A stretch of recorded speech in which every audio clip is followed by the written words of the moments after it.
साथियों नमस्कार, मैं वीरेंद्र पहल। आज हरियाणा के कुरुक्षेत्र में एक हवन यज्ञ कोई हरिओम पंडित जी द्वारा, दास जी द्वारा चलाया जा रहा था, जिसमें 1008 ब्राह्मणों को उत्तर प्रदेश से बुलाया गया था। उसमें आज बहुत भारी बवाल देखने को मिला है और यहाँ जो प्राप्त जानकारी मिली है उससे पता चला है कि वहां पर ब्राह्मणों के बीच में बासी खाने को लेकर के और दक्षिणा को लेकर के विवाद हुआ है, लड़ाई झगड़ा हुआ है, जिसमें गोलियां चलाई गई हैं और 3 जो वहां उत्तर प्रदेश से ब्राह्मण आए हुए थे, गोली लगने के कारण वो गंभीर रूप से घायल हो गए हैं। प्राप्त जानकारी के अनुसार यह भी बताया जा रहा है कि जो उत्तर प्रदेश के ब्राह्मण थे वो राधे राधे बोलना चाह रहे थे और यहाँ जो हरिओम पंडित जी थे वो कह रहे थे कि राधे राधे नहीं बोला जाएगा, वो कोई और जयकारा लगवा रहे थे। ये भी बात सुनने को आ रही है, लेकिन वास्तविक क्या है इस बात के बारे में अभी स्पष्ट नहीं हुआ है। लेकिन जो मानने और सोचने वाली बात यह है दोस्तों कि आज तक जिस अनुष्ठान की, हवन यज्ञ की, पूजा पाठ की, मंत्रों की दुहाई दे करके ब्राह्मण समाज समस्त दुनिया को शांति और अमन और विघ्न टालने की बात करता रहा है और ये अपने कार्यक्रम उसी के लेकर के चलाता रहा है, तो आज ऐसा क्या हो गया है कि खुद ब्राह्मणों के सामने ही इतना बड़ा विघ्न खड़ा है और पूजा अनुष्ठान में बैठे हुए ब्राह्मणों की बुद्धि भ्रष्ट हो गई है, गोलियां तक चल गई हैं, खाने और दक्षिणा के ऊपर बात चल रही है। और यह भी देखने को मिला है साथियों कि जितने भी ब्राह्मण उत्तर प्रदेश से आए हुए थे वो युवा थे और इतनी बड़ी संख्या में युवा ब्राह्मणों का ये कहीं ना कहीं ये बता देता कि जो देश के अंदर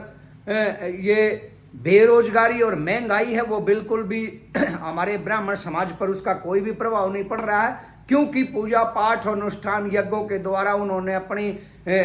आय का, अपने व्यवसाय का वो कहीं ना कहीं काम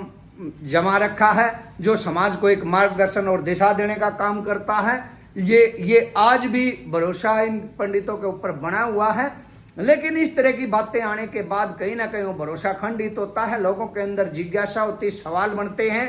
कि जो पंडित समाज को बता रहे थे उन्हीं के ऊपर लगातार आफत आती आ रही है। मैंने पिछली वीडियो में भी बताया था कि ब्राह्मण समाज के लगातार नेताओं के ऊपर किसी तरह के बेबुनियादी हो चाहे कैसे भी हो आरोप लग करके उनकी छवि के ऊपर लगातार कुछ ना कुछ होता रहा है, आरोप लगते रहे हैं, चाहे आपसी झगड़ा होता रहो, इस तरह का हो, तो कहीं ना कहीं समाज ये मानने लग गया है कि ब्राह्मण समाज किसी बड़े ग्रह की चपेट में है, उसको बहुत बड़े हवन यज्ञ अनुष्ठान की आवश्यकता है, खुद के अंदर ही अपनी कुंडलियों में कौन सा दोष बस रहा है उसके निवारण की, कष्ट निवारण की आवश्यकता है। और अगर उसका निवारण नहीं होगा तो कैसे समाज को ये मार्गदर्शन दे पाएगा और कैसे समाज इनके मार्गदर्शन और इस तरह के अनुष्ठानों पर भरोसा कर पाएगा। ये सारी चीज देखने की है। लेकिन जो वहां पर हुआ है, अब उसको देख करके सड़कों पर आकर के इन्होंने रोड जाम करा है। ये रोड जाम करने वाला कोई काम कोई बहन बेटियों की लड़ाई नहीं थी, कोई मजदूरों के हक की लड़ाई नहीं थी, कोई किसानों की लड़ाई नहीं थी, कोई बुजुर्गों की, युवाओं की रोजगार की लड़ाई नहीं थी, बल्कि इनके अपना जो काम है, जो इनका ये आदरणीय पंडित जी होते हैं, जो इनका दक्षिणा कह लो उसको या भाई मजदूरी कह लो, जो भी कह लो, उसको लेकर के एक विवाद था। उसके कारण आम जनता के जो परेशानी झेलनी पड़ी, परेशानी उठानी पड़ी है वो था। और कहीं ना कहीं ऐसा भी हो सकता है कि ब्राह्मण समाज बहुत ही आदरणीय है, उसके अंदर ये विघ्न डालने का काम किसी तांत्रिकों ने कर दिया हो या भाई सरकार ने कोई विवाद खड़ा कर दिया हो, कोई षड्यंत्र कर दिया हो, इसके बारे में हम कुछ भी पुष्टि नहीं करना चाहते हैं। लेकिन जो मार्गदर्शन हमारे को ब्राह्मण समाज के विद्वानों का, पुरोहितों का और भक्तों का, धर्मगुरुओं का मिलता रहा है, उससे निश्चित तौर पर ये जरूर कह सकते हैं कि ब्राह्मण समाज के